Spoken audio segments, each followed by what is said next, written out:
Okay, everyone, thank you so much for joining with us on this Sabbath morning here in our unique live stream. And we're going to be simulcasting on our free conference line as well as on this platform. And since those on YouTube cannot hear, I'm going to stop the music on the free conference line right now, and we go into our recording mode. So welcome one and all. Let's open our program with prayer. Eternal Father, we thank you for the Sabbath day, for your keeping care, your love, and your mercies. And we thank you for the privilege to open your word, and we invite you now to open our understandings, to behold wondrous things from these your sacred pages. We give you the praise, the honor, and the glory in your Son's name, Yeshua, our Redeemer. Amen. My brethren, in times like these, we need an anchor. And in times like these, we need a Savior. We need to be very sure that our anchor holds and grips a solid rock. As we have some headwinds ahead of us that are very serious headwinds. And so I want to share with you, that which the Lord placed in my heart regarding these changing times in which we live. There are religious institutions that will tell you that there is no Sunday law in pipeline. There is nothing in relating to the mark of the beast system associated with this novel virus that has been with us for some time now. And what I'm about to share with you today will give you a moment to pause and to recognize that there is more than the serum and more than the microbe involved. And I'm using these words so that we don't get pulled down from YouTube because of cancel culture's unwillingness to hear the whole truth on these matters. So let's start with this subject at hand. And I'm Garrick Augustus. Today is October 1st, 2021. This is part 9 of The Dragon's Roar. We started the series back in California. The Dragon's Roar, part 9. And it's in keeping with the breath of the dragon theme that we've been looking on. And there's a subtitle for this is Laudato Si, that's the Pope's encyclical of 2015, and Common Good. Now, we might not cover all of that this morning, but we will certainly get there at the least by this evening, God's willing. So be sure to stay on for our evening program as well. Now, we do this preamble just because of our first time on YouTube, but we will go right into the program now. So on your screen, you should see this passage. Fiery trials are coming. 1 Peter chapter 4, verses 12 through 16.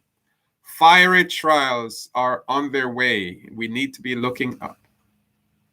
Beloved, think it not strange concerning the fiery trial, which is to try you, as though some strange thing happened unto you. But rejoice inasmuch as ye are partakers of Christ's sufferings, that when his glory shall be revealed, ye may be glad also with exceeding joy. If ye be reproached for the name of Christ, happy are ye, for the Spirit of glory and of God resteth upon you. On their part he is evil spoken of, but on your part he is glorified. But let none of you suffer as a murderer, or as a thief, or as an evildoer, or as a busybody in other men's matters. Yet if any man suffer as a Christian, let him not be ashamed, but let him glorify God on this behalf. This is the word of the Lord. And what we're looking into, my brethren, fiery trials are coming, and God is equipping us and preparing us. And say, don't think it's some strange phenomenon that's taking a hold of us. If you lose your job because you decide to go all the way, and you're not going to allow others to have their way over your body, fiery trials are ahead. And so we have to be prepared mentally, spiritually, physically, get our houses in order. Because the enemy is prepared. He has prepared a master plan. It impacts the lives of every human being, life of every human being upon this earth. He has skillfully honed this craft. So God is telling us that these things will happen, and don't think them strange, but we should rejoice because our redemption draws near. Rejoice that we're partakers of Christ's suffering, that when the glory comes, we will be partakers of that glory as well.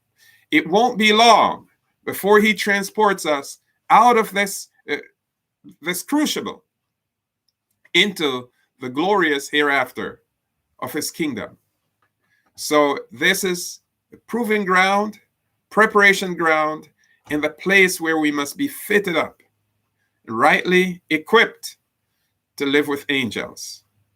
So this is not a hear him and scare him presentation, but a counsel from the throne of God that we need to be equipped and have our houses in order today. We are past the getting ready time as Christians. That is long past. This is be ready and stay ready time. So let us take the warning. Paul in Hebrews chapter 12, verses 6 through 11. For whom the Lord loveth, he chasteneth, and scourgeth every son whom he receiveth. If ye endure chastening, God dealeth with you as sons. For what son is he whom the Father chasteneth not? But if ye be without chastisement, whereof all are partakers, then are ye bastards and not sons. Furthermore, we have had fathers of our flesh, which corrected us, and we gave them reverence. Shall we not much more rather be in subjection unto the Father of spirits, and live? For they verily for a few days chastened us after their own pleasure, but he for our profit, that we might be partakers of his holiness. Now no chastening for the present seemeth to be joyous, but grievous, nevertheless. Afterward it yieldeth the peaceable fruit of righteousness unto them which are exercised thereby. So one of the first things we can know, and one of the things we should recognize, is that it is the love of God that causes his chastening hand to fall upon us. And it is not some strange thing happening to us when this chastening comes. And we should take it in strides. We will not enjoy the moment, but we can experience the glory that comes after. And so we need to ask God for grace and for strength to go through these trying times. So think it not strange when these trying times come, because whom Yahweh, whom the Lord loves, he chastens. And otherwise, we're bastards. We're illegitimate children. And so if we have earthly parents who, for their own pleasure, to see their children come to something successful, who wants to see the best for us. He has our best good at heart. He has given all heaven for our good. And so he wants to ensure that we are rightly furnished, rightly equipped, and prepared for that which is sacrificed to give us. So he says here in verse 10, for they, our earthly parents, For they verily for a few days chastened us after their own pleasure.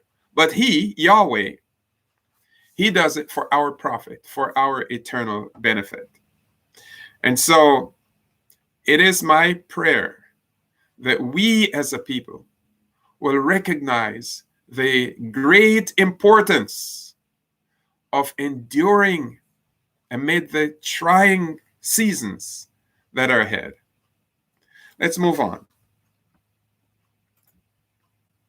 Here we find in 1 Peter chapter 5, 1 Peter chapter 5, verses 6 through 9. He says, but humble yourselves, therefore, under the mighty hand of God, that he may exalt you in due time, casting all your care upon him, for he careth for you. Be sober, be vigilant, because your adversary the devil, as a roaring lion, walketh about, seeking whom he may devour. Whom resist, steadfast in the faith, knowing that the same afflictions are accomplished in your brethren that are in the world. Now I place some words in brackets to kind of complete the sense here of what verse 9 is saying. So it says, whom you must resist while remaining steadfast in the faith. So you must is not in the original text. I added it there to complete the thought. So Satan is like a roaring lion, walking around on the prowl, seeking whom he may devour. And he's the one that we are to resist while we remain steadfast in the faith, knowing that the same affliction, brethren in different parts of the world, the same affliction are accomplished in your brethren that are in the world. We're all going through this together. We're in the same boat. And so the pressure is coming. In the Fiji Islands, long ago, earlier this year, they said, the jab or the job. In America, and you've seen large layoffs and firing sessions. Yesterday, I received a call from one of my own siblings from New York State. Said my job is taken because of my decision. I'm fully qualified with a master's degree and everything else that I need to carry out my job functions, but I'm not qualified anymore. They have disqualified me. And these mandates will only get stronger and stronger. Those who have 2 serums in another 3 to 6 months will be treated the same way as those without the serum today, because they will say those without the serum are driving the planned pandemic. And it goes on and on. It is a never-ending spiral. I looked at verse 9 again, 1 Peter 5, verse 9, in the New King James Version. And it says, resist him, speaking of him as Satan, the devil, resist him steadfast in the faith, knowing that the same sufferings are experienced by your brotherhood in the world. It's a complete thought there. Again, in the Holman Christian Standard Bible, it says, resist him, Satan, and be firm in the faith, knowing that the same sufferings are being experienced by your fellow believers throughout the world. The same sufferings. It might come to one earlier, but it's going around. And we will all go through the fiery trials. And this is what we're being shown here. But his grace is sufficient for us amid these trials. Want to receive that. In Revelation 12, verses 10 and 11, the Bible says, and I heard a loud voice saying in heaven, now is come salvation and strength and the kingdom of our God and the power of his Christ. For the accuser of our brethren is cast down, which accused them before our God day and night. And they overcame him by the blood of the Lamb and by the word of their testimony.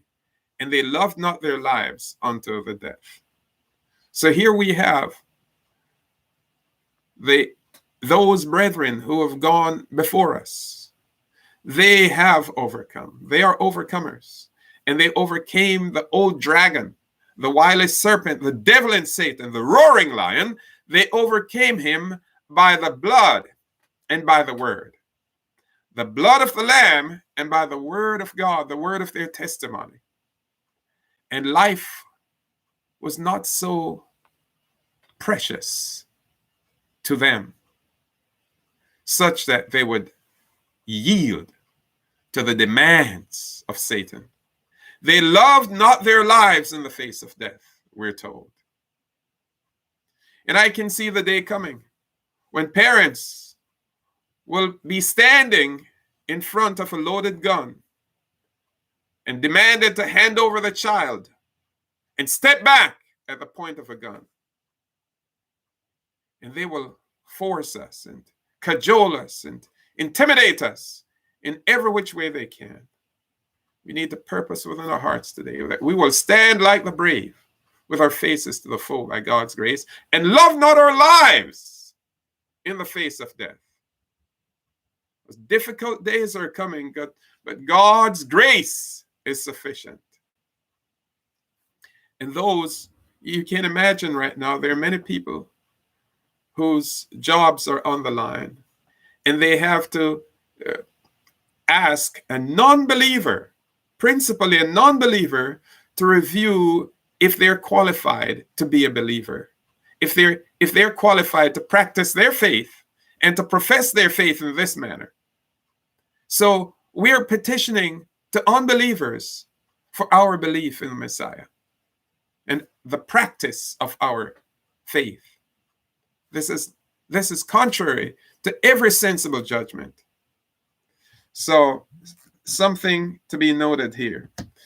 Moving forward, in James chapter 4, verses 6 through 10, the Bible says, "But he giveth more grace, wherefore he saith, God resisteth the proud, but giveth grace unto the humble.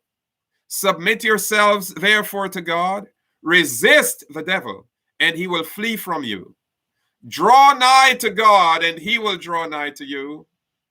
Cleanse your hands, ye sinners, and purify your hearts, ye double-minded.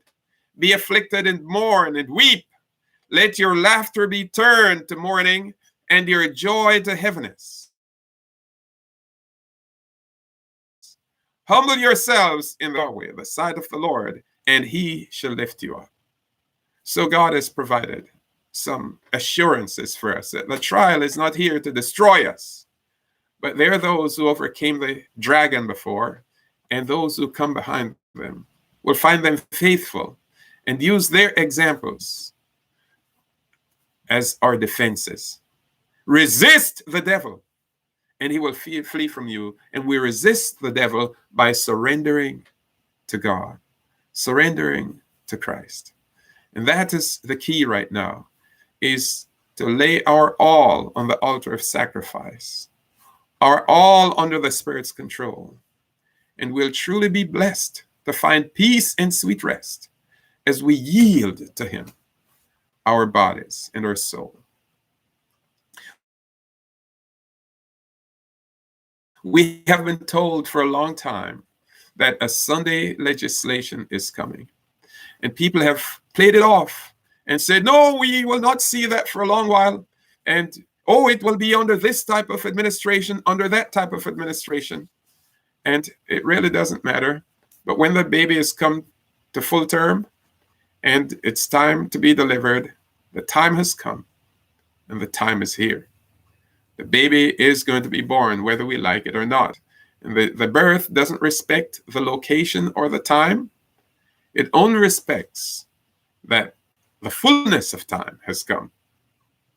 So I want to take you now into some current events that will inform us as to how late we are in the hour of the day. Unfortunately, I'm unable to share my screen on YouTube this morning, and hopefully I will be able to do that this afternoon, because we have one camera sharing between two systems. So the camera is on free conference line, or one camera is on free conference line, my screen that is, and the video camera is on the YouTube. So hopefully you can follow through as we go through this series. Hopefully we'll improve that, and certainly we will improve that over time as we gain confidence with this. Sunday legislation is coming. Here's Ellen G. White in December 11th, 1888. Review and Herald Extra, December 11th, 1888. And she speaks of a Sunday legislation based on current trends in the world at that time, in America, to be exact. Now, she says, the Sunday movement is now making its way in darkness, concealing the true issue, and many who unite in the movement do not themselves see whither the current is tending. It's important to see that. As it is making its way, how? Through secrecy and darkness. And even the key players in this movement do not see where it is tending. And we who are children of the light ought to give the trumpet a clear and distinct sound and show men and women where these things are tending. And before I go farther, I just want you to be aware that while we know that troublous times are coming, glorious times are coming after that too. God will never allow the devil to have us in derision for the rest of to the end of time. He has an escape plan for his church, for the tried and tested, the faithful and the true.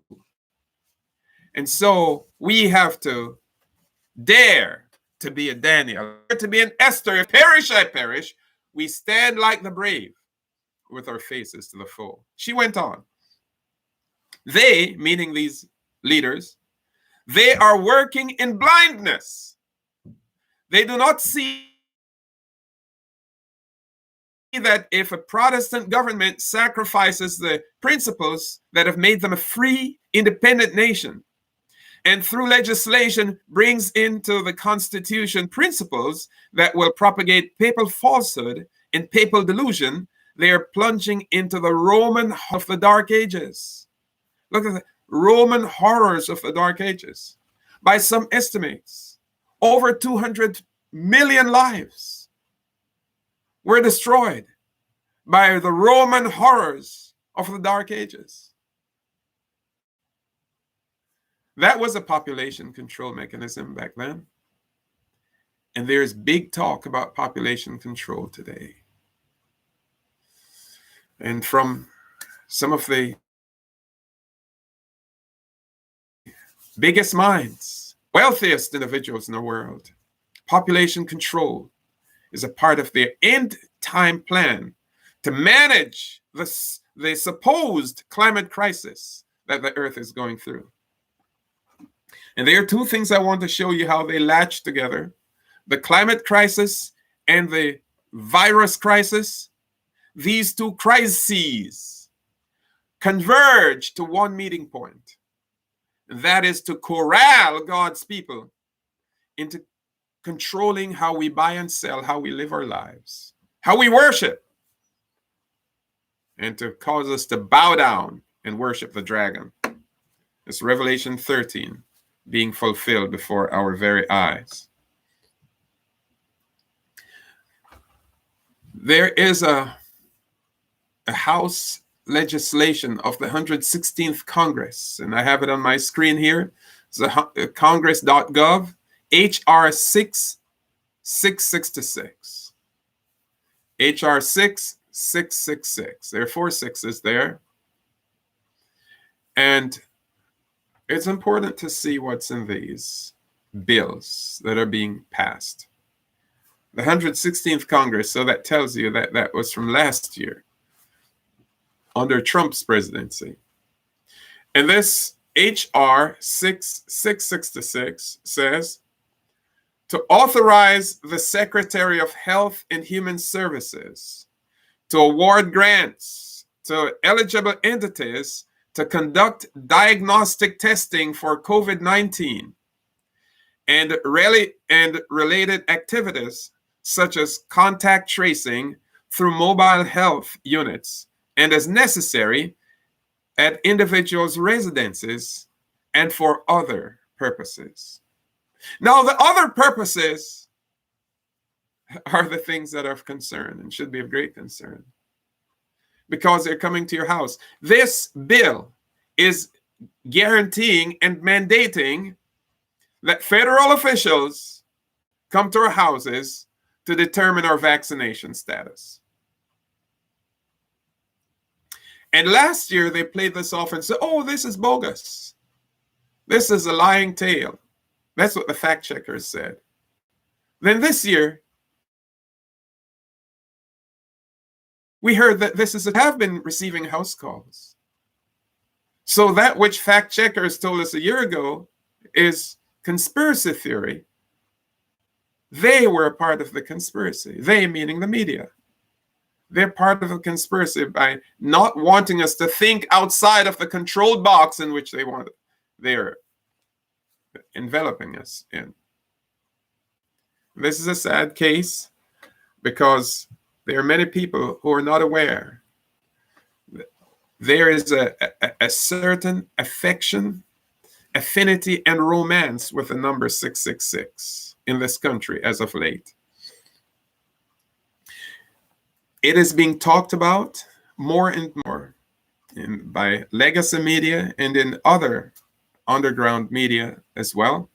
And that is because Satan is conditioning the minds. He's using it as a decoy on the one hand to eclipse the view of what the mark of the beast system, the worship component of the mark of the beast system really is. Now, let me just say too, that while we do not hold that the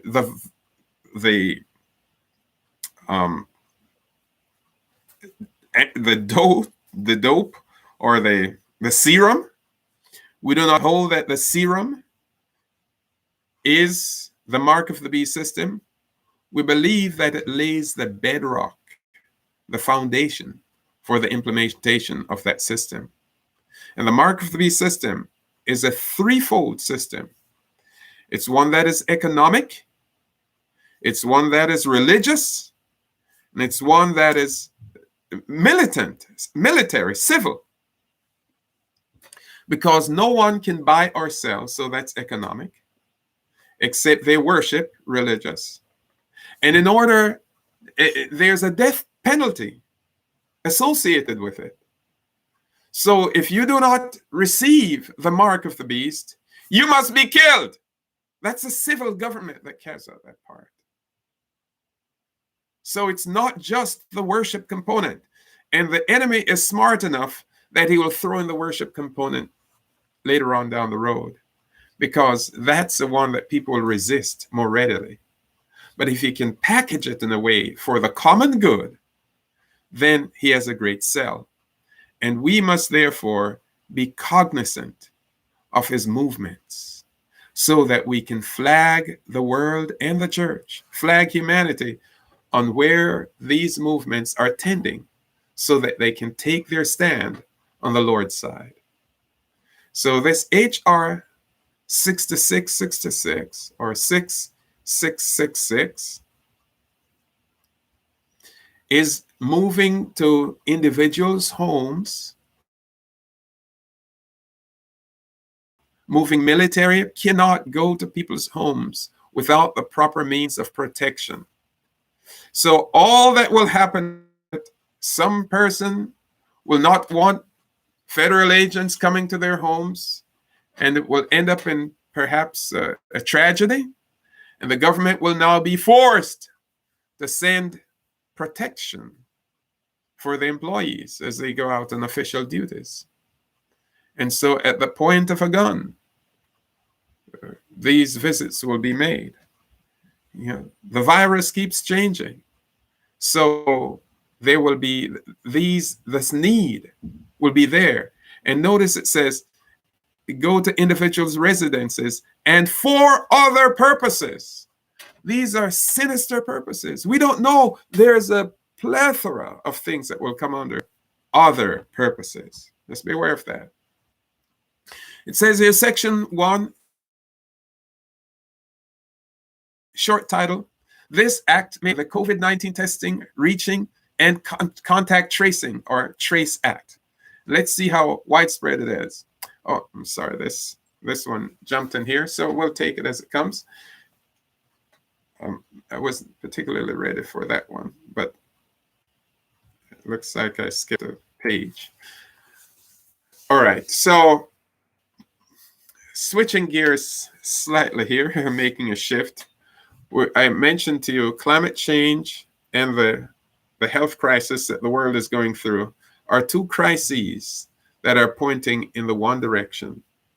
And these two crises will converge, will bring the churches together and the states together in an unholy union. And we're seeing that going on right now with the churches. And I've showed you in a number of cases how the churches have come together in fighting this virus. And they're coming together also in fighting climate change. And that the foundation of correcting for climate change and correcting for the virus is these no movement days called Sundays. No movement Sundays are coming to a city or a state near you, to your very own country, in the name of fighting climate change and the virus. Before we get, and we've covered that in the past, so I want to now share with you a letter from the Glasgow Multi-Faith Declaration for COP26. This was on September 21st of 2021 when this letter was published. And the churches together in Britain and Ireland, this is where this declaration was made. It says, faith leaders from across the UK have signed a declaration urging governments to take action on climate change ahead of COP26, United Nations conference taking place in Glasgow from 31 October through 12 November 2021. Here's their declaration. Our faith communities are united in caring for human life in the natural world. We share a belief in a hopeful future as well as an obligation to be responsible in caring for our common home, the earth. Now, all of this paragraph is paragraph 3 of Laudato Si, the Pope's 2015 encyclical. You will see, so let's parse a little now. We are united in caring for human life, that's people. So human life, people, and the natural world, that's planet. The natural world, certainly it could include, the lower orders of life, but human life or, fleshly life, and then we have the physical earth. And they will tell us as much. And it goes on to saying more. We are to care, caring for our common home. That line is directly from Pope Francis's mouth, the earth. So if they meant the natural world to be the wildlife, that's okay, because they've also explicitly stated that the objective here is to care for our common home, the earth. So the people and planet, or life form, physical life form, fleshly life form, and the physical planet. As we are running temperatures such that the climate events are becoming more and more aggressive in our world, and it's destroying poorer communities, poorer parts of the world. The sea level rises, and all sorts of gigantic storms, hurricanes, tsunamis, earthquakes, and everything, fires, all of these combined. And they're using this means to appease the gods, as it were, by curbing the runaway temperatures, they say. Now, as we have studied this in the past, we are careful to recognize that there was a time known as the Ice Age in science. That means the Earth was frozen over. And then global warming thawed out the ice. Climate change thawed out the ice, they say, to where we are today.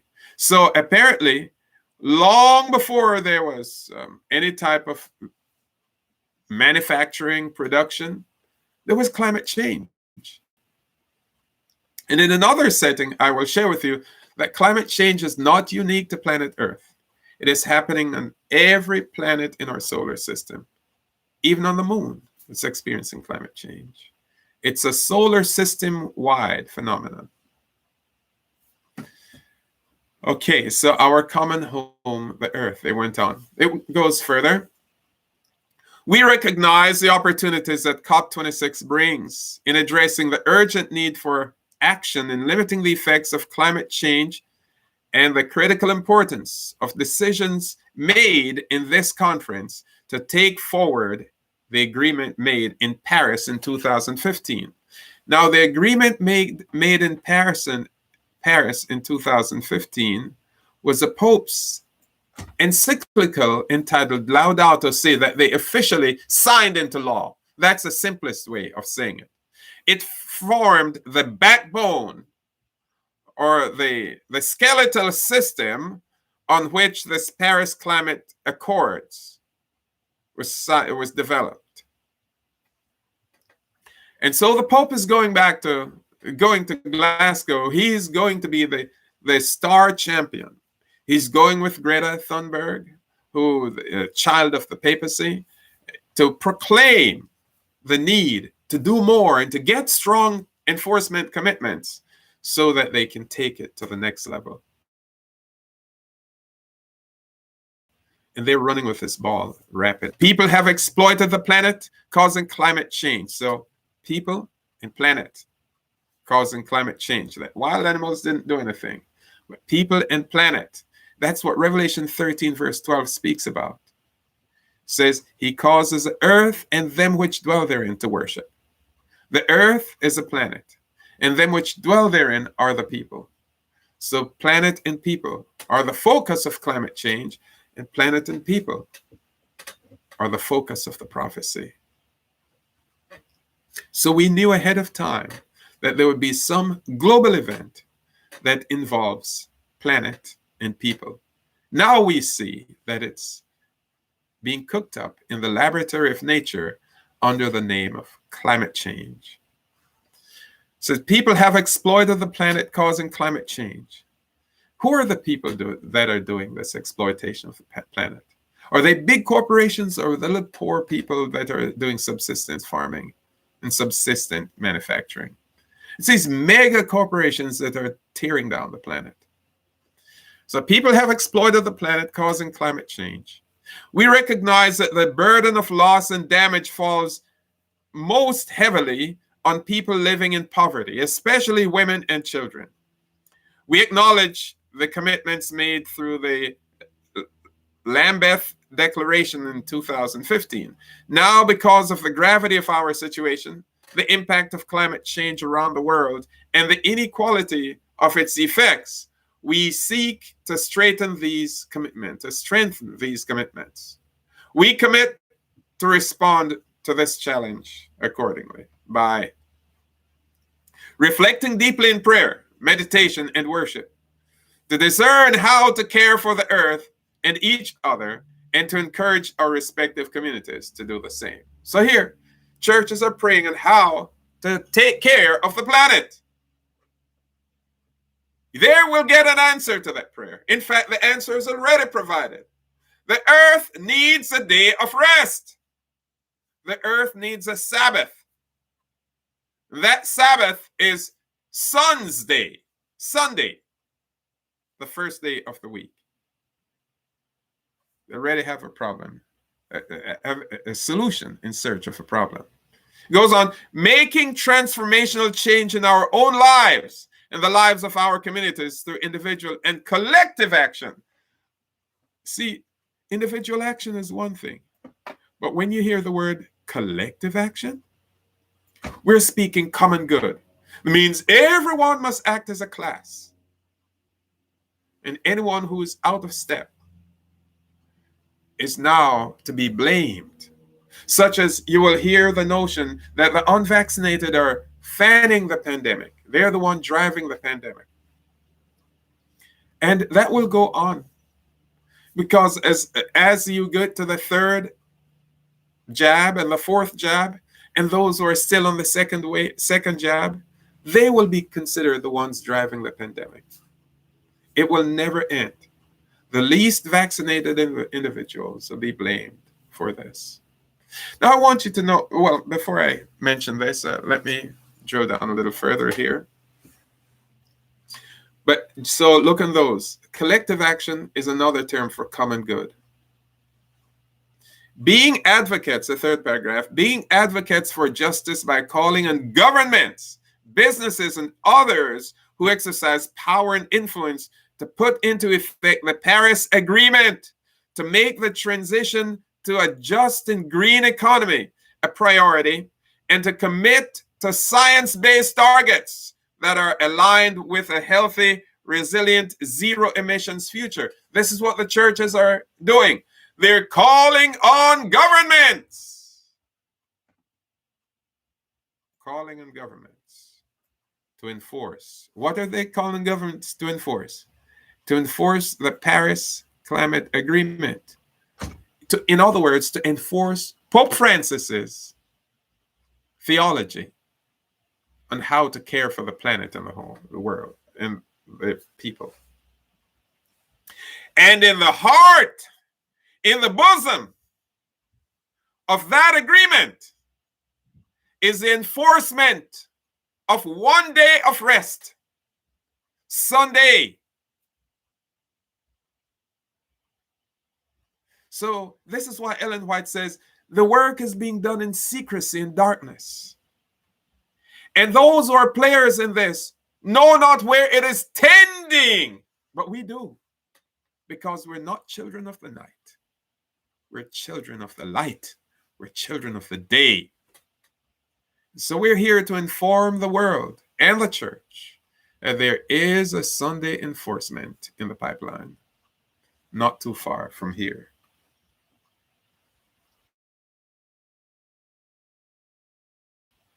Governments of their commitments made in Paris in 2015 to limit global warming to 1.5 degrees, that's centigrade, and of Article 17 of the Universal Declaration on Bioethics and Human Rights to protect the environment, the biosphere, and biodiversity.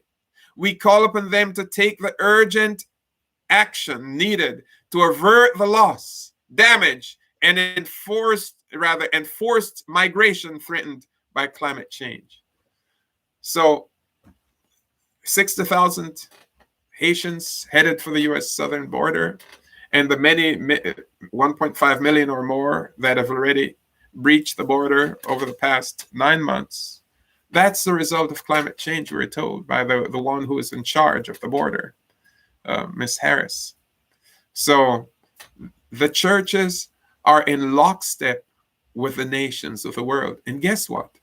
Most people in the Western world profess Christianity. So if you can get the churches to join with the governments, then you can get something done. Because the churches are large, holding places of people. large centers of populations. So the churches are co-opting with the governments to enforce the commitments made in Paris in 2015. Pope Francis's Sunday laced climate change policy. This is happening now. This is only September 21st. By October 1st, they're going to meet. No, why by October 31st, rather. Why October 31st? That's the anniversary of the Protestant Reformation. The protest is over. The wound has been healed. And the churches are joined back with the Vatican. And we are told in prophecy that the whole world will wander. And the question is asked, who is able to make war with the beast? Who is able to overcome him? There's no human entity that will be able to overcome the dragon's power that has been bequeathed to the beast. And the two-horned beast, as we've seen in our previous studies, will assume all the prerogatives of the healed beast. And the healed beast will be in the shadows of the two-horned beast, the two-horned beast being the United States, carrying out their affairs. So the healed beast is to work in parallel with the two-horned beast to restore a system of worship that hails back to the dark age. Christians, principally, were destroyed. It goes on, we look to governments. These are churches. We look to governments to work together and with others to create a positive vision for 2050. Where addressing climate change is not just an opportunity to stop burning fossil fuels, but also to achieve cleaner air and water, to reduce food shortage wastage, to ensure a just and equitable sharing of the Earth's resources, and to protect the habitats we share with all other life on whose health we also depend. Across our doctrinal and political differences. Now, Sister Wyatt in Great Controversy, page 442 thereabouts, she said that churches will unite in such points of doctrine as is common among them. And they will forget about their unique differences for the common good. They're saying the same thing here. Across our doctrinal and political differences, that means we're torpedoing the Protestant Reformation, the protest. Across our doctrinal and political differences, we know that we must change our ways to ensure a quality of life which all can share, and we need to provide hope for people of all ages everywhere, including future generations. What habits, what changes will we be required to make? We have to change our quality of life. We have to change habits and practices. We have to give the earth her Sabbath day of rest. Sunday. Says, to offer hope in the world, we need to have confidence that those in power understand the vital role they have to play at the Glasgow COP26. The church is begging the world to take charge, and we are in lockstep with you on this. Whenever and wherever there's a church and state fusion, there's always person. You look across the annals of church history, and whenever church and state unite, there's persecution upon the true people of God. A good example is in the days of Christ, the Messiah. Church and state united. The church appealed to Caesar, appealed to Pilate and say, you're not Caesar's friend. Away with him and give us Barabbas. And in so doing, that created a state of persecution such that the founder of the faith himself was crucified, and his followers were summarily murdered over time. Church and state. See, the state is enforcing church dogma at the tip of the sword. Church dogma become state laws, the violation of which is enforced by civil penalties up to and including the death. And according to what we are seeing in prophecy, the death penalty will be handed down, and the churches are begging the state to come take us over, bear rule over us. As you see, they're all drunk from the same chalice, Babylon's flagons of wine. It says here, our collective energy and prayers will be with those working for a successful outcome. And I should, I did not get to paste it here, so I'm going to bring it over to your screen at this time. So we have church, then we have England, Wales, it gives a name, Bishop of Stalford, the Bishop of the Environment. Then we have United Reformed Church. There's a Baptist Union of Great Britain, the Methodist Church. There's Church in Wales, Quakers in Britain, the Church of England, Society of Friends, Salvation Army, United Reformed Church, and Eco Congregation Scotland, and the chaplain to Eco, yes, so United Reformed Church. There's Scottish Episcopal Church, Glasgow Churches Together, COP26 ambassador.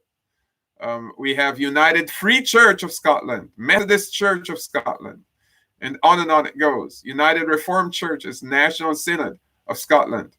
And there are a few others, I'm sure, that did not publicly want their names to be there. And so I'm not going to call their names until they're willing to be most interested to see if the name Seventh-day Adventists shows up on any of these commitments, because Seventh-day Adventists have signed on to the United Nations MDGs, Millennial Development Goals, and SDGs, Sustainable Development Goals. And it would be highly hypocritical for them to sign on to all of these UN initiatives and not join with the churches who are saying the same thing.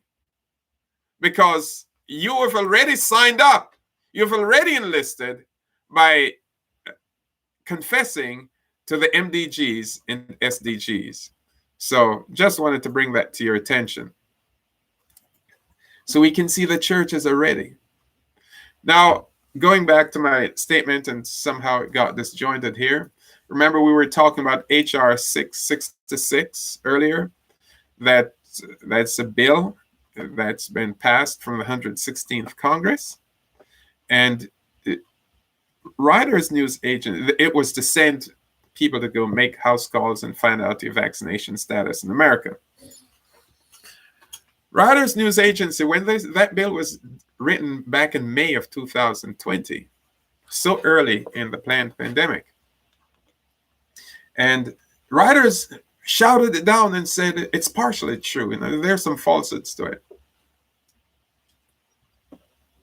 To the news that was going around. So it says, partly false claim, Congress introduced bill HR 666, providing grants to organizations on condition they only allow people that have the COVID-19 vaccination into their facilities. They said it was partly false. Remember, there were no prohibitions about people not being able to go to restaurants and gyms and so on in 2020. So in 2020, that claim was partly false. But it was actually very true. Just that those who are seeing could see beyond the veil. And the media tries to dumb us down for us not to think outside of the box, but just to see what's immediately on our noses. And don't look around the corner. They never like when we look around the corner. So they shout it down, false flag, false news. Here's their report. Fact check from Reuters News Agency, May 12, 2020. Social media users have been sharing an image online that claims Congress introduced Bill H.R. 6666, which gives $100 billion in grants to organizations providing COVID-19 diagnostic testing on the condition they only allow people who have been vaccinated against the disease into their facilities. They said that was false, partly false. It goes on, allow them in their facilities. While this bill has been introduced as part of an efforts to combat COVID-19, the claim that it requires grant recipients to provide proof of people's vaccination against COVID-19 is unfounded. You see what they said is unfounded. Let's look at it. It says the claim that it requires grant recipients to provide proof of people's vaccination against the virus is an unfounded claim. Is it true anymore? The fact check is now proven to be false with only a year's time. And so people were already sounding the alert and the alarm that this is what's in the pipeline. And fake media has a very good habit of dumbing us down, shutting our eyes, and telling us to ignore the realities of our times. My brethren, we ought to be wise virgins to understand what's really happening in our world. The paper went on to say there is no evidence to suggest this bill includes a contract. Well, yes, I read it. It didn't have a contract. Maybe that was a typo for contact. It does mention limiting grants to organizations that mandate people are vaccinated against COVID-19 before giving them access to their facilities. See that?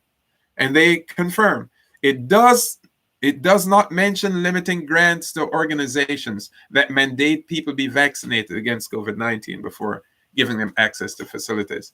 Now, this statement is now blatantly false because the president on September 9th says government contractors and anybody and everybody who works with the government must come under the protocol. Otherwise, you relinquish all rights to your federal funding. The paper says, this would be impossible since a vaccine for COVID-19 does not yet exist. Who cares? Medical trials are currently in development. Rather, this bill will provide funding for testing and contact tracing to reduce the spread of the disease. So they were giving misinformation and disinformation, while those who are seeing deep into the future were providing the pure, unadulterated truth. We must be careful about things we gather from media fact checkers. 9 times out of 10, they're wrong. And in the case right here in front of us, they're wrong about H.R. 6666. Why the romance with the number 666? Satan is equipping the world, you see, preparing us, mentally preparing us for this number, 6666. For this number 666, and playing with it, any variations of it. Here is one of the authors of the bill, or perhaps the author of the bill, Bobby L. Rush. The paper still continues. It says, absolutely, my bill, the COVID-19 Trace Act, H.R. 6666, would create a $100 billion grant program for local organizations to hire, train, and pay individuals to operate mobile testing units and conduct contact tracing in hotspots and medically underserved areas. And remember when we were sawing the bill, and it should serve other purposes. He didn't say it here. It goes on, Congress must develop, this is the Energy and Commerce Committee, tweeting on May 5th, says, Congress must develop a national program to track, identify, and isolate all possible traces of COVID-19. This is critical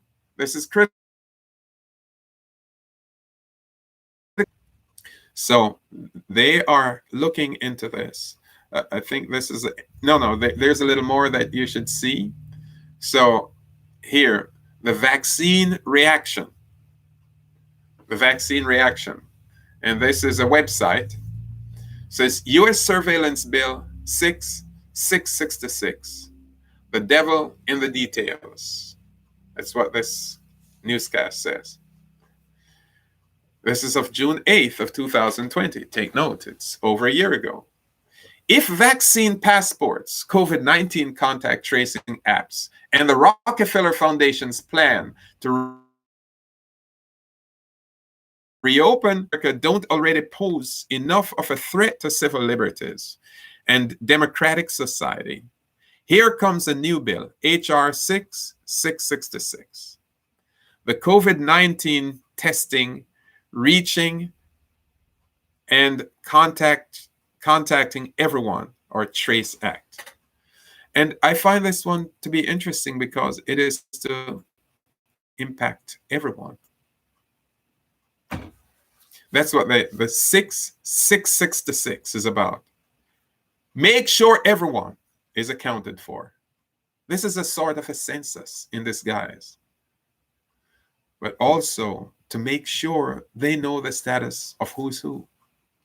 There be no hiding place. No hiding place. Those of us who are running to the countrysides and to the mountains, there's no hiding place. Everyone must be enrolled. The bill was introduced and referred to by the House Committee on Energy and 4 co-sponsors, all Democrats. It noted. That's an interesting undertone and underscore there. Because I firmly believe that the word democracy doesn't mean what you read about in the dictionary. The demo prefix shows force, as in demolition, demonstrate. It's force of people. You're using people force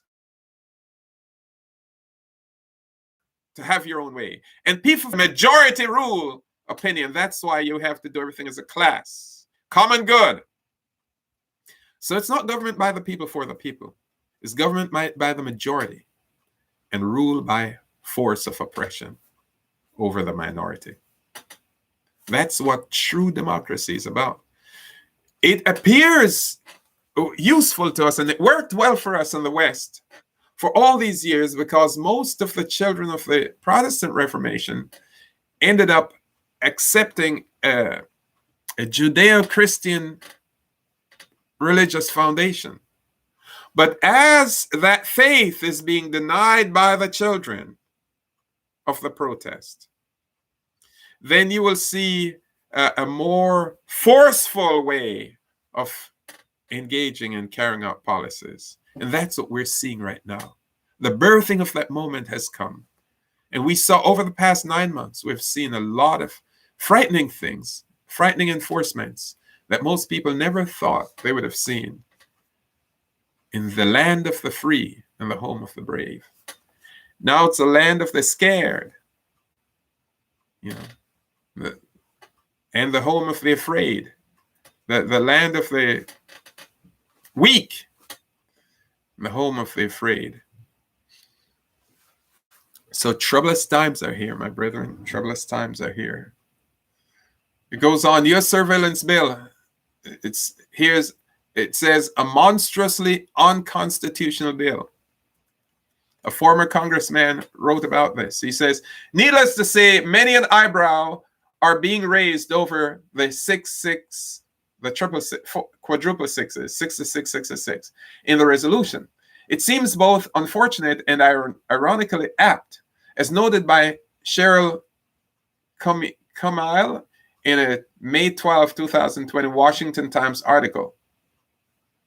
Mark of the beast for a beastly, monstrously unconstitutional bill.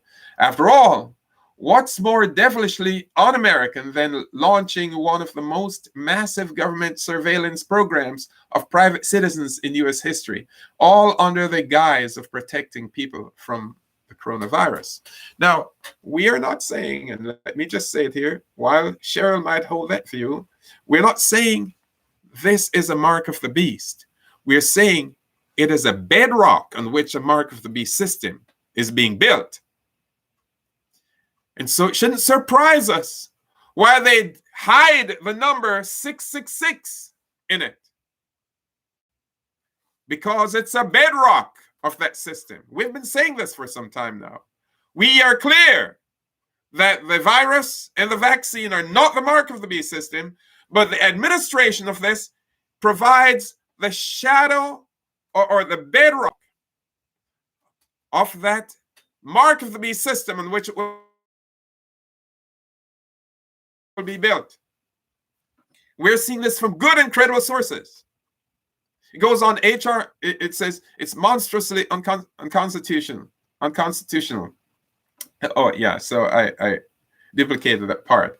She went on to say, let me just pick up the last paragraph where it says, in a nutshell, HR 666 calls for taking 100 billion of our taxpayer money to fund our persecution.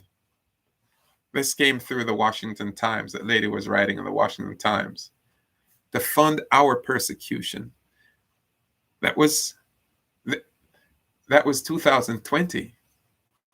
Today, we're in 2021, and people are being persecuted.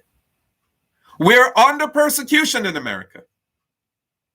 And not just in America, but across the world. But this bill is for America, and we're under persecution. And they're tightening the screws on us.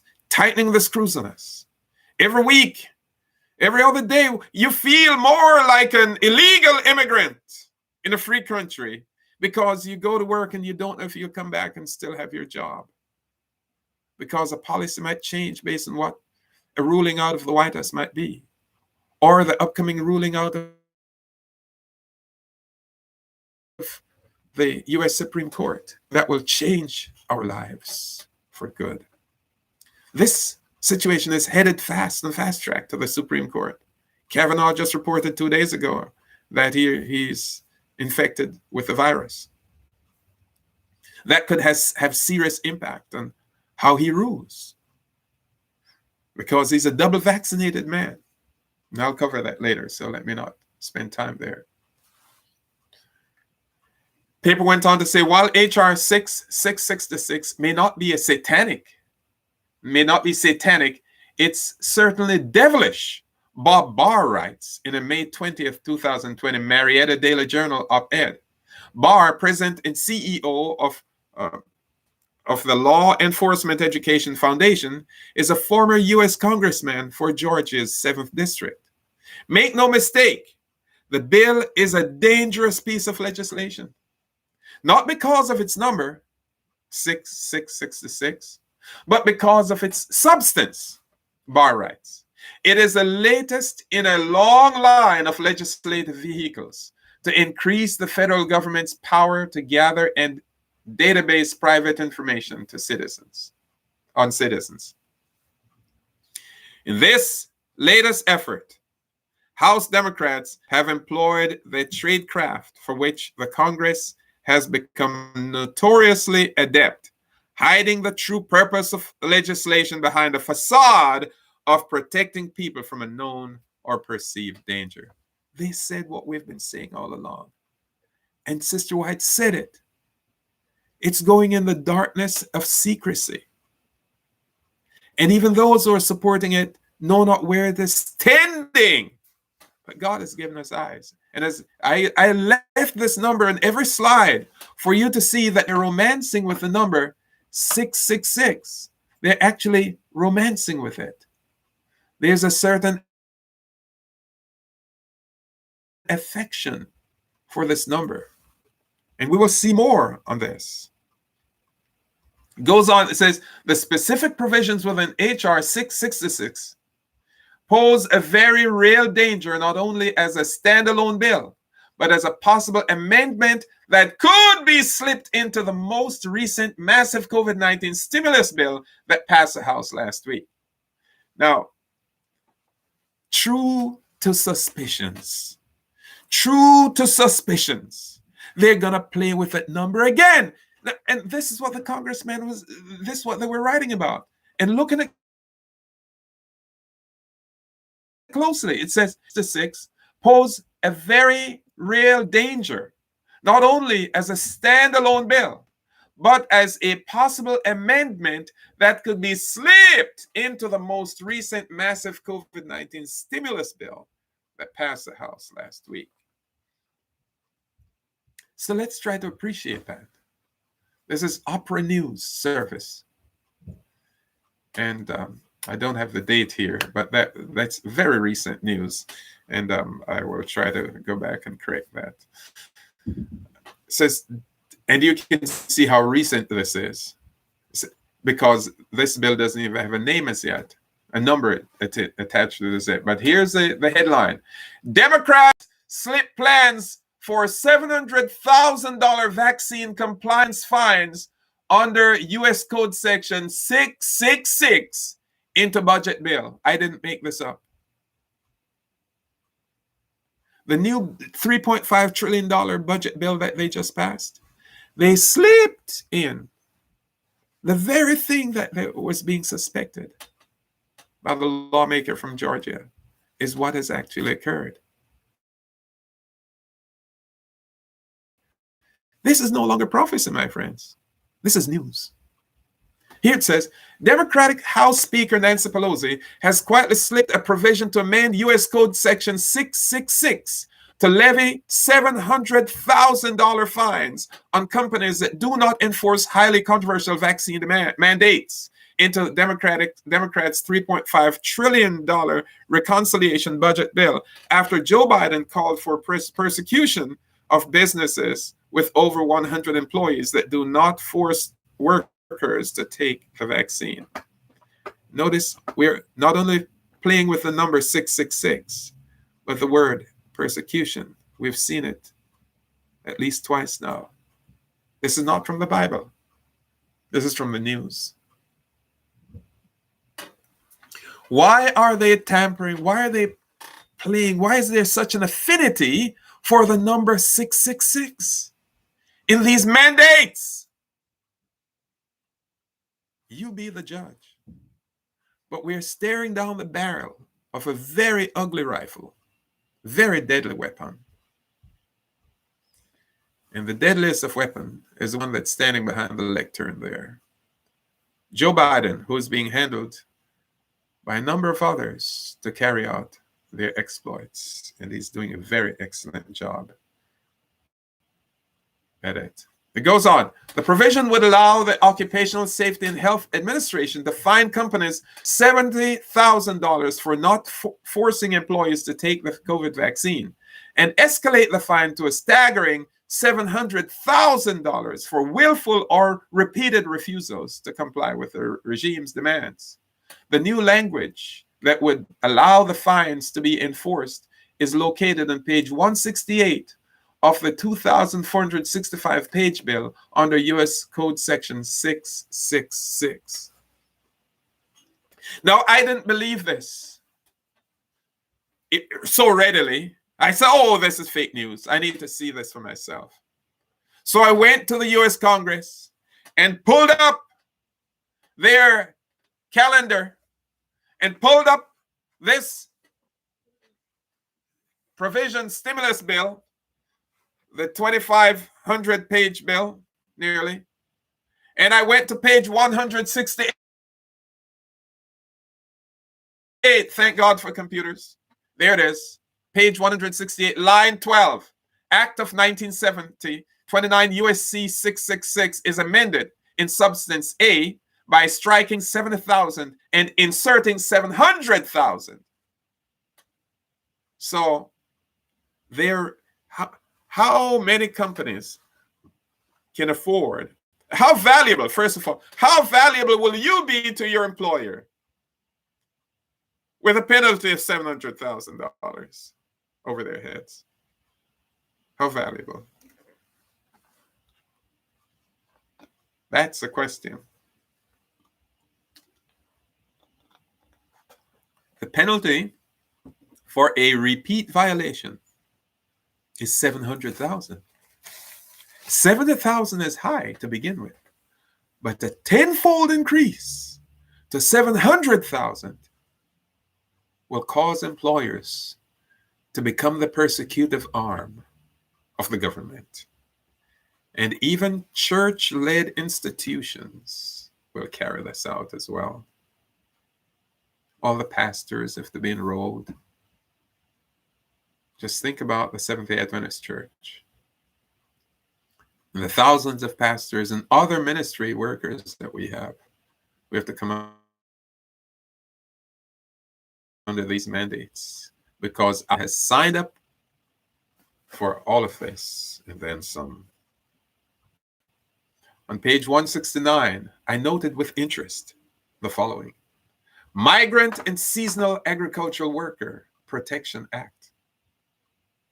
While citizens in this country are being destroyed from employment, migrant and seasonal workers are looking to a handsome future. They have something coming. It says, Section 503A, one of the Migrant and Seasonal Agricultural Worker Protection Act, 29 U.S.C. 1853, is amended by striking $1,000 and inserting $25,790. That's what their increase will be. That's their new payroll standard. Effective date, January 1st, 2022. So on the one hand, they charge $700,000 to those who will not comply. On the other hand, they give the migrant seasonal workers a very handsome increase. And I agree that every human being should be properly compensated. But look at the opposite. Look at the seesaw situation that we have here. So as I said, the HR, it's a House rule bill that doesn't have a numbers yet. So it says report number 117 and for the 117th Congress. So they haven't given it. It just went through this week, days ago. Maybe 2 days ago. So here, the king takes a third jab. What does that leave the citizens to do? To follow the king. Can you remember if Kim Jong-un took the third jab, and that means, his haircut. All the men in North Korea have to wear the hairstyle like Kim Jong-un. In a similar manner, here's Mr. Biden throwing up his left arm to be jabbed. And so he's now strongly encouraging, and there will be a mandate coming shortly. Right now, he's strongly encouraging that the nation gets a third jab. And this is ABC News, Channel 7. It says, Democrats beef up Biden's vaccine mandate, slide massive fines into infrastructure bill. And this is September 28th of 2021. So that helps me to locate the date of the previous article that I didn't have the date for. So it says, Congress has implemented provisions in its $3.5 trillion reconciliation bill that would dramatically beef up fines for employers who willfully or repeatedly violate President Joe Biden's vaccine mandate. It means you're crushing business, crushing companies, and you're crushing jobs. Of course, crushing people because they have to comply. When Biden announced earlier this month that federal government employees and any private companies with over 100 employees would be required to implement COVID-19 vaccine mandates or subject employees to weekly testing, he unveiled a series of new regulatory mandates to help with enforcement. And They don't say everything up front, but it comes in dribs and drabs. Now, these mandates, they're creating a lot of fury in the world, in the nation. And we're seeing then that in New York State, for example, a consortium of healthcare workers are pushing a case that is now headed for the Supreme Court. And just before it heads to the Supreme Court, what happens? Brett Kavanaugh ends up with the virus. We'll talk about that next, but let's finish here. The Democratic majority in Congress has now beefed up those enforcement actions dramatically after it slid a tenfold increase in fines for employers violating labor laws associated with vaccine mandates into its reconciliation package. This is not playtime, my friends. This is troublous times are here. This causes people's hearts to fear. Many will be in doom and gloom. But we are confident that our God will not leave us helpless to the hands of executioners. That He has a plan, and stay on for the plan that He has. We'll talk about that every time we give these presentations. We share God's master plan. Here's Justice Kavanaugh. Justice Brett Kavanaugh tests positive for COVID-19. That was only October 1st of 2021. That's yesterday. It says here, this is CNN reporting. Justice Brett Kavanaugh has tested positive for COVID-19, the Supreme Court said Friday. First publicly known case of coronavirus among the High Court's justices. Kavanaugh, who is fully vaccinated, tested positive on Thursday night, the court said in a statement. The justice's immediate family tested negative, and he has no symptoms. So this becomes a strong marketing point, as you can see, for the serum, because he has no symptoms. But the fact is, he tests positive. In this case, has the potential of swinging the opinion of the court about the new mandates issued on September 9th by Joe Biden. As it plays up that Kavanaugh does not have any symptoms because he's fully vaccinated. If he were not fully vaccinated, the report would be totally different, totally slanted. And so him being fully vaccinated can result in a vote on his part in favor of enforcement of the mandates because he got the virus, but he's not affected by it, at least not yet. This is a most precarious moment, my friends, in America and in the world. Because if the U.S. Supreme Court rules in favor of mandates, this will unleash a time of crisis in this country, the likes of which we've never seen before, and around the world as well. So let's be watching these cases closely as our liberties are under fire. The last shred of liberty that we have is under severe strain, even right now as we speak. Kavanaugh underwent a routine COVID test Thursday ahead of, and so we don't have to go through all of that. So here we're told by the pen of inspiration, Ellen G. White. She says in Testimonies, Volume 6, page 17, Testimonies 6, page 17, the light we have received upon the third angel's message is a true light. The mark of the beast is exactly what it has been proclaimed to be. Let me pause there. It's exactly about worship. And that's the aspect that the Adventist Church had been pushing for over 170 years. The mark of the beast is exactly what it has been proclaimed to be. But she went farther. And this is the point to which our church leaders are ignorant. He said, Not all in regard to this matter is yet understood, nor will it be understood until the unrolling of the scroll. This is so seminally important. The whole understanding was not yet developed when Ellen White was alive. She said we need to wait for the unrolling of the scroll. That's God speaking to us.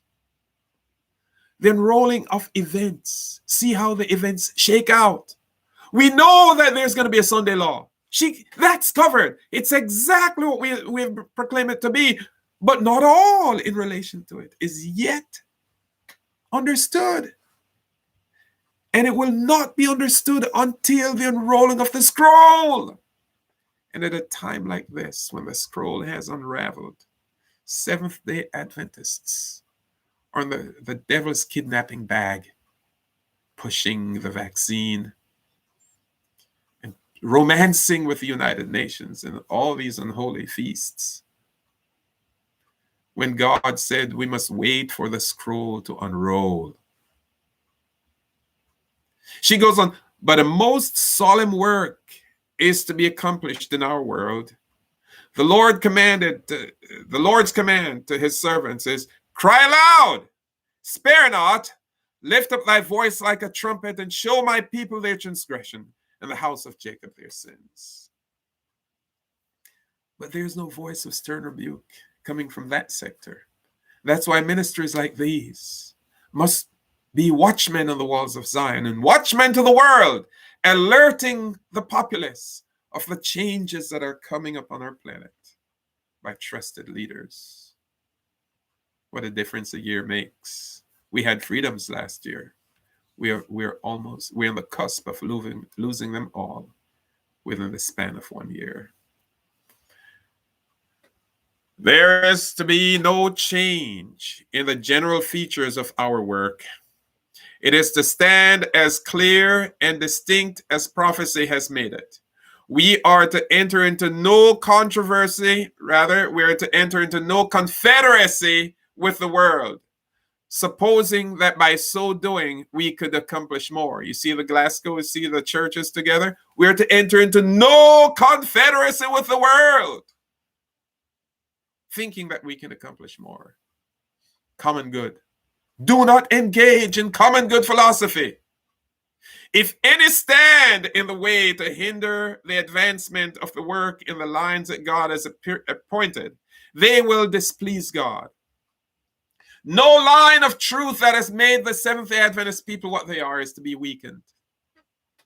Like saying, we no longer see the papacy as a threat to our liberties. As Neil Wilson has said since 1979, the father of the current president. No line of truth that has made the Seventh-day Adventist people what they are is to be weakened. We have the old landmarks of truth, experience, and duty, and we are to stand firmly in defense of our principles in full view of the world.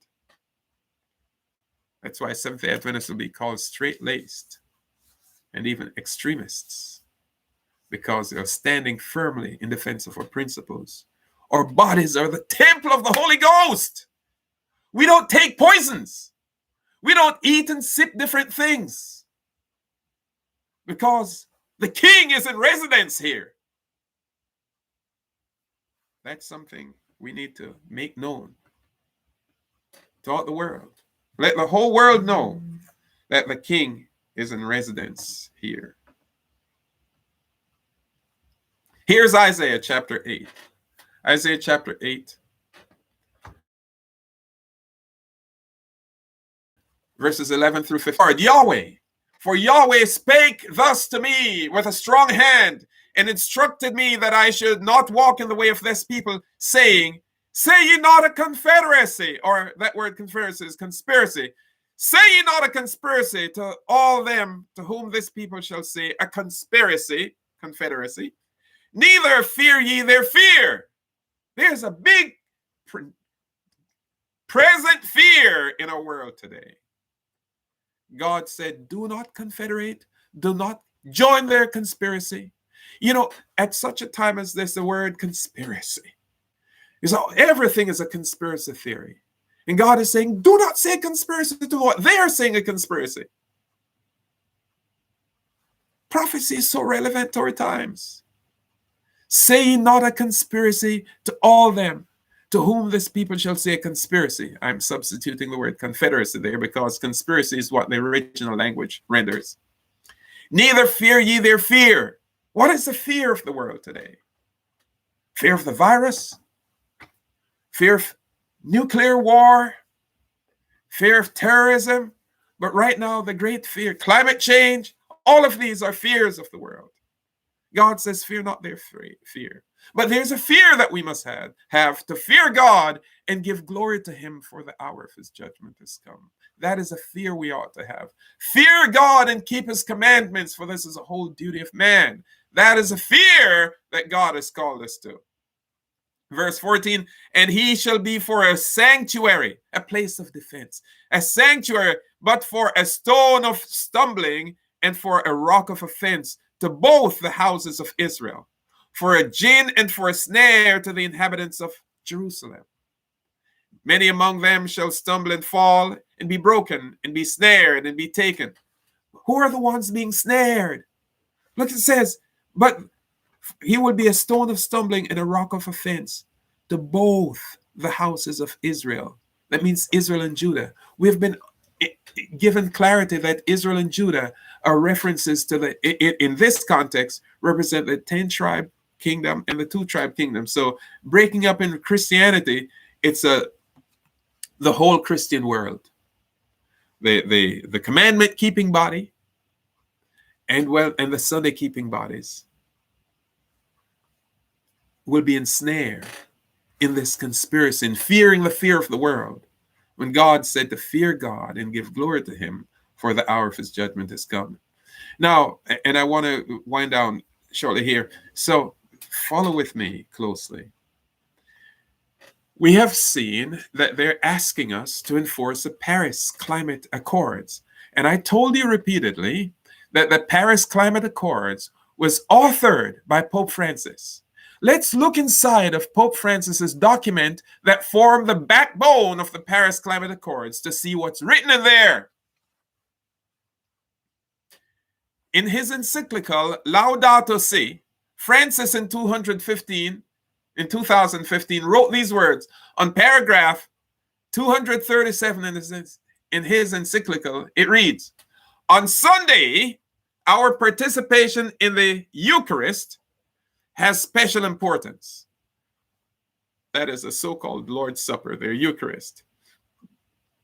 Sunday, like the Jewish Sabbath, is meant to be a day which heals our relationships with God, with ourselves, and with others, and with the world. That's nature.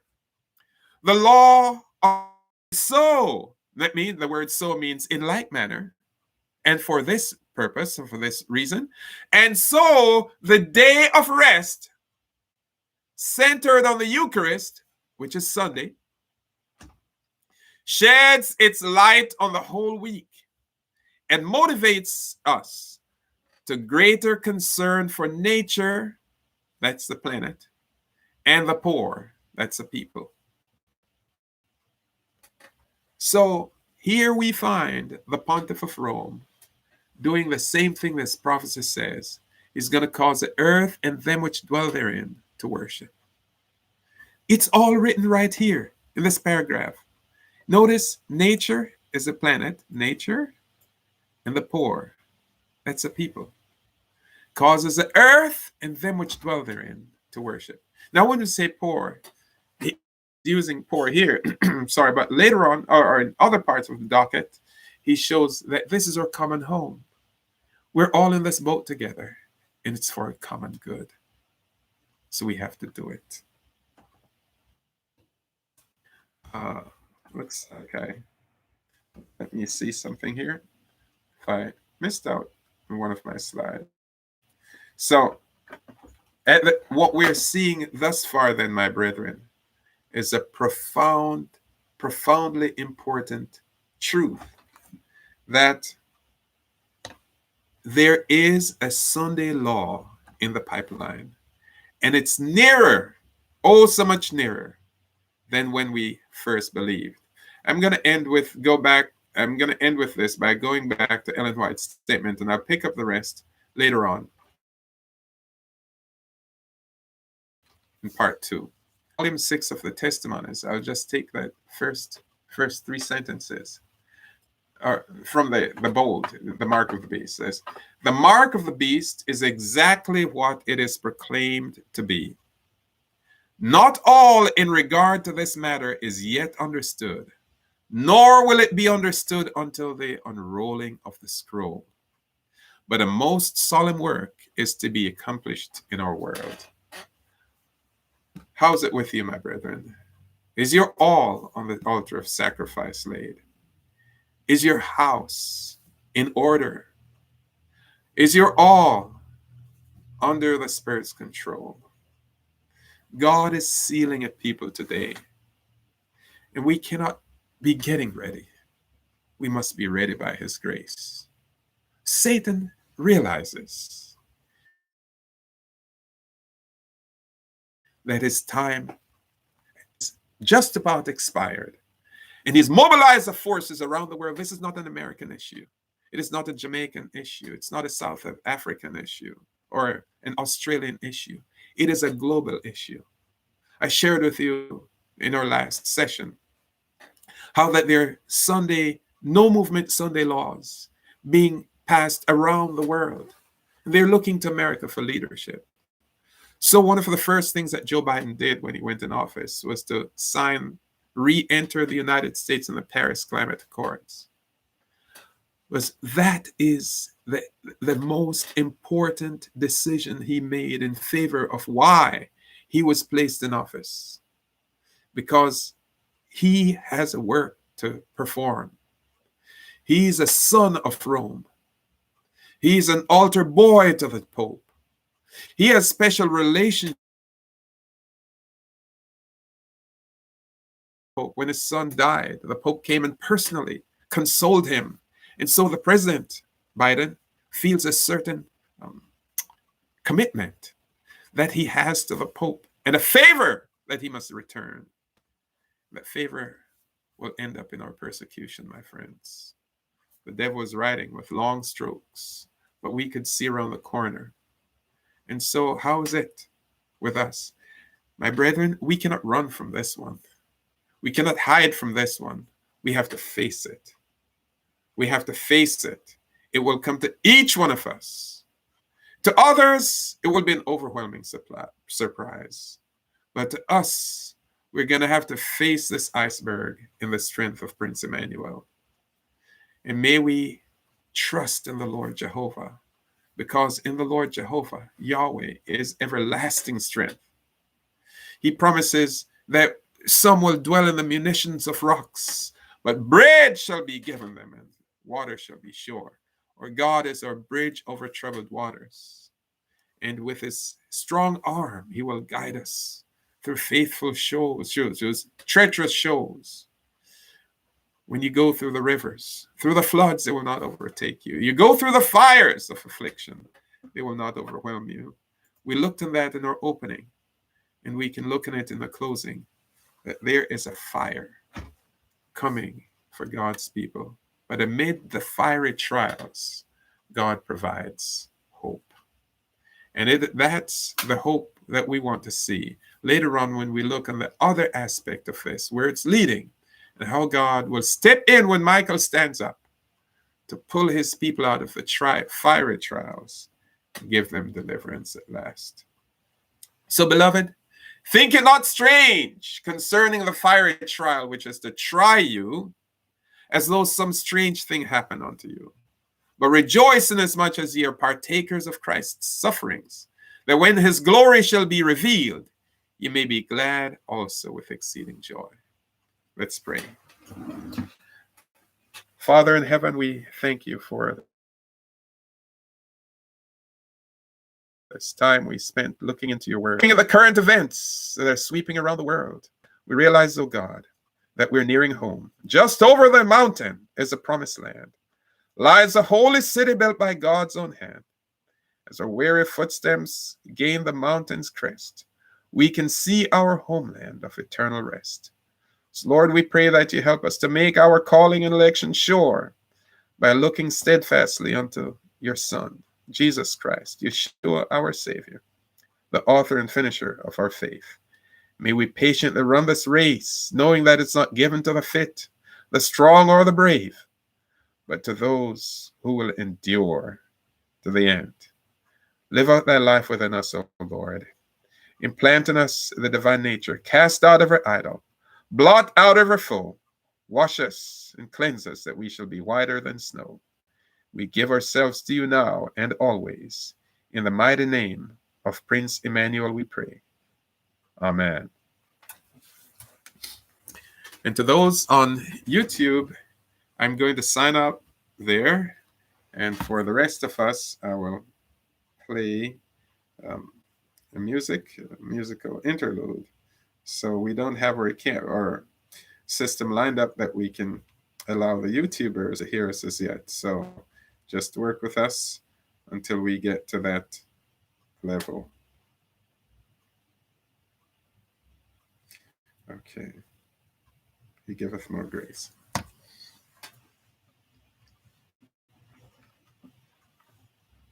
So for YouTube, we're signing out.